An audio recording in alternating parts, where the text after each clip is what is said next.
গোপালকে দেখো, মানে দু মানুষ সমান হবে, তারও বড় মানে আড়াই মানুষের মতো হাইটের একটি গোপাল বানানো হয়েছে। গোপাল একা বসে রয়েছে স্টুডিও। এই স্টুডিও গোপালটা কিন্তু বেশ মিষ্টি। দেখো শিল্পী দাদা এখন গোপালের মাথার চুলগুলো লাগাচ্ছে এক এক করে, টিপ পরানো হচ্ছে গোপাল। নমস্কার বন্ধুরা, চলে এসেছি কুমোরটুলিতে। তোমরা সকলেই আশা করি খুব ভালো আছো। অনেকদিন পরেই ভিডিও নিয়ে আসলাম তোমাদের সামনে। আর চলে এসেছি কুমোরটুলিতে। আর কুমোরটুলিতে কিন্তু এর মধ্যে জোর কদমে চলছে গোপাল ঠাকুর প্রস্তুতি। সামনেই রয়েছে দোলযাত্রা, সেই সময় গোপাল পুজো হবে, তারই প্রস্তুতি কিন্তু জোর কদমে চলছে কুমোরটুলিতে। তো চলো আজ কুমোরটুলি স্টুডিওগুলো ঘুরবো এবং কোন স্টুডিওতে কি ধরনের গোপাল ঠাকুর বানানো হচ্ছে এবং কত বড় বড় গোপাল বানানো হচ্ছে সেইগুলো দেখাবো তোমাদের। কতটা প্রস্তুত হয়েছে সেই গোপালগুলো সেটাও দেখাবো আজকের এই ভিডিওয়। চলো বন্ধুরা, আজ ভিডিওটা শুরু করবো বরানগরের লাড্ডু গোপাল দিয়ে। হ্যাঁ, বরানগরে এই পুজোটি হচ্ছে লাড্ডু গোপালের। বিশাল বড় হাইটের একটি গোপালের মূর্তি দেখতেই পাচ্ছ। মানে সাধারণ মানুষের হিসাবে একটা গোপালকে দেখো, মানে দু মানুষ সমান হবে, তারও বড় মানে আড়াই মানুষের মতো হাইটের একটি গোপাল বানানো হয়েছে। এই বরানগরের লাড্ডু গোপালের পুজোর সম্পূর্ণ কমপ্লিট প্রতিমাটি বানানো হয়েছে কিন্তু কাঞ্চিপালের স্টুডিওতে। নরসিংহ পাল বানিয়েছে প্রতিমাটি খুব সুন্দর লাগছে। দেখো বিশাল বড় হাইটের তেমনই সুন্দর একটি গোপালের মূর্তি। এত বড় একটি গোপালের মূর্তি বানানো এত ইজি ব্যাপার না, প্রচুর পরিশ্রম লাগে। দেখতে পাচ্ছ আমরা পুরো কমপ্লিট অবস্থায় দেখছি, তাই এত সুন্দর লাগছে। কিন্তু এর পেছনে কিন্তু প্রচুর খাটনি থাকে শিল্পী। জাস্ট অসাধারণ একটি মূর্তি। এটি বরানগরের লাড্ডু গোপাল। তার কারণ হলো এই মূর্তিটির পাশেই কিন্তু যে বরানগরের যে পুজো কমিটি পুজো করছে তারা কিন্তু তাদের ব্যানারটা দিয়ে গেছে। দেখো লেখা আছে ব্যানারে বরানগরের লাড্ডু গোপাল পুজো, অ্যাড্রেসটাও দেওয়া রয়েছে। চলো বন্ধু তোমাদের যতীন্দ্রনাথ পালের স্টুডিওটা দেখায়। দেখো বিশাল বড় হাইটের একটি গোপাল ঠাকুর বানানো হচ্ছে, বুঝতে পারছো? বিশাল বড় হাইটের বিশাল বড়।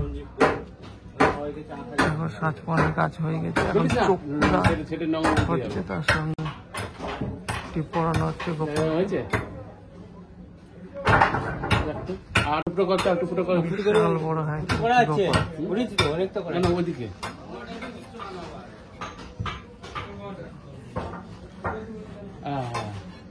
তোমাদের কুমোরটুলি একটা বিশাল বড় গোপাল দেখায়।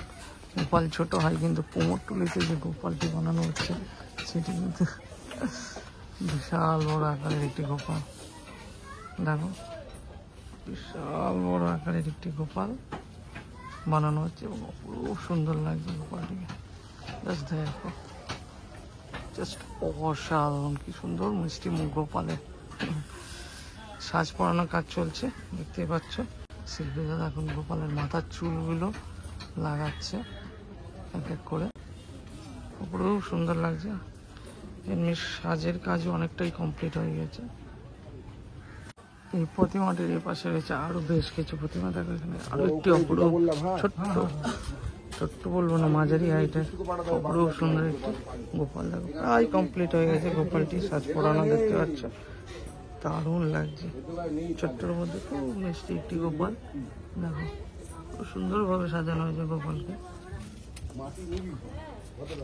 অল্প কিছু সাজের কাজ বাকি রয়েছে, সেটা শিল্পী দাদা করছে। এপাশে দেখো আরো একটি গোপাল রয়েছে। এই গোপালটি এখনো অনেকটা কাজ কমপ্লিট করতে হবে। এই পাশে দেখো আরেকটি গোপাল বানাচ্ছে শিল্পী দাদা। চোখ আঁকা বাকি রয়েছে কিন্তু গোপালকে সাজ পরিয়ে দেওয়া রয়েছে, একদম সম্পূর্ণ কমপ্লিট সাজ পরানো হয়ে গেছে দেখতে পাচ্ছ। এখন গোপালের চক্ষু দান হবে, জাস্ট খুব সুন্দর লাগছে গোপালের মধ্যে।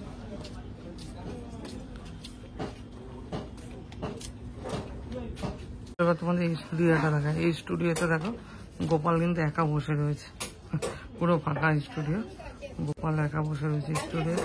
এই স্টুডিও গোপালটা কিন্তু বেশ মিষ্টি। দেখো সুন্দর লাগছে, দেখো কেমন একটু একেবারে ইনোসেন্ট গোপাল মনে হচ্ছে বসে আছে এখানে। খুব সুন্দরভাবে সাজানো হয়েছে, সম্পূর্ণ কমপ্লিট। আশা করি আজকে এই গোপালের প্রতিমাটি চলে যাবে পুজো মণ্ডপে।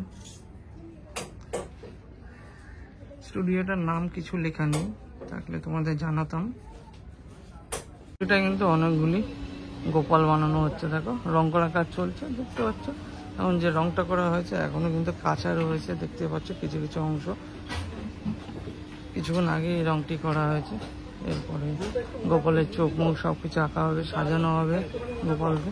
পরপর রয়েছে দেখো অনেকগুলি গোপাল রয়েছে। এখানে দেখো গোপালের চক্ষুদান করছে শিল্পী দেখা, এবং বেশ বড় হাইটের গোপাল কিন্তু এটি, দেখো বেশ বড় হাইটের একটি গোপাল, চক্ষুদান হচ্ছে গোপালটি। এছাড়া কিন্তু আরো বেশ গোপাল রয়েছে। এই দেখো আরো একটি গোপাল, গোপালটিতে এখনো রং করা কাজ শুরু হয়নি, মাটি কাজ কমপ্লিট হয়ে গেছে। এই পাশে রয়েছে আর একটি গোপাল। এই গোপালটা কিন্তু একটু স্টাইলিশ, একটু ডিফারেন্ট, দেখো একটু ডিফারেন্ট, দারুণ লাগছে এই গোপালটি। আর এই গোপালটার নিচে দেখো আরেকটা খুব কিউট ছোট্ট গোপাল রয়েছে। এই দেখো কি সুন্দর মিষ্টি গোপাল, দেখো দারুণ লাগছে। এই গোপালটা বেশ সুন্দর, দেখো। চলো তোমাদের অনিল কুমার পাল এবং কাশীনাথ পালের স্টুডিওটা থাকে। এই স্টুডিও 3টি অপরূপ সুন্দর ছোট্ট খুবই মিষ্টি কিন্তু গোপালের মূর্তি বানিয়ে রাখা রয়েছে, দেখতে পাচ্ছ। খুব সুন্দরভাবে সাজানো হয়েছে গোপালগুলোকে। ঘরে যারা পুজো করতে চায়, ছোট গোপাল চায়, তাদের জন্য কিন্তু একদম উপযুক্ত এই গোপালগুলি। দেখো খুব মিষ্টি সুন্দর পরপর রাখা রয়েছে 3টি গোপাল। আচ্ছা তোমরা চাইলে গোপালগুলো কিনতে পারো। আচ্ছা বড় গোপাল দুটোর দাম পড়বে 1200 টাকা এবং ছোটটার দাম পড়বে 600 টাকা। স্টুডিওটা দেখাই। এখানে দেখো বিশ্বকর্মা ঠাকুর এবং গণেশ ঠাকুর কিন্তু বানানো হচ্ছে। বিশ্বকর্মা এবং গণেশ পুজো কিন্তু অনেক পরে, আগস্ট এবং সেপ্টেম্বরে, সেই সময়। তার প্রস্তুতি কিন্তু এখন দিয়ে শুরু হয়ে গেছে। তো বুঝতেই পারছো আমরা যে প্রতিমাগুলো দেখি সেগুলি মনে হয় যেন কয়েকদিনে বানানো হয়েছে, কিন্তু তার পেছনে কিন্তু কয়েক মাসের পরিশ্রম থাকে শিল্পীদের। কুমোরটুলির এই গোপাল পুজোটি কিন্তু অনেক পুরনো গোপাল পুজো, কিন্তু অনেক দিন ধরেই হচ্ছে কুমোরটুলিতে। এখানেই মূর্তিটি বানানো হয় এবং এখানেই রং করা, ঠাকুরের চক্ষুদান এবং এখানেই পুজো করা হয়। এটি কিন্তু একদম কিন্তু আমাদের নান্টু পালের স্টুডিওর পাশেই রয়েছে, বঙ্কিম পাল নান্টু পালের স্টুডিওর পাশেই রয়েছে এই প্রতিমাটি। বন্ধুরা ভিডিওটা এখানেই শেষ করছি। আর তোমাদের বলে রাখি এটা কিন্তু একটি দুর্গা প্রতিমা। তো দুর্গা প্রতিমার প্রস্তুতিও কিন্তু শুরু হয়ে গেছে। তোমরা দেখতে পাও মোহনবাসী রুদ্রপালের স্টুডিওতে কিন্তু এই দুর্গা প্রতিমাটি বানানো কাজ চলছে। তো বুঝতে পারছো যে পুজোর কিন্তু অনেক আগে থেকেই কিন্তু শিল্পীরা কাজ শুরু করে দেয়। একটা প্রতিমা বানাতে কিন্তু এক একটা শিল্পীর অনেক অনেক পরিশ্রম থাকে।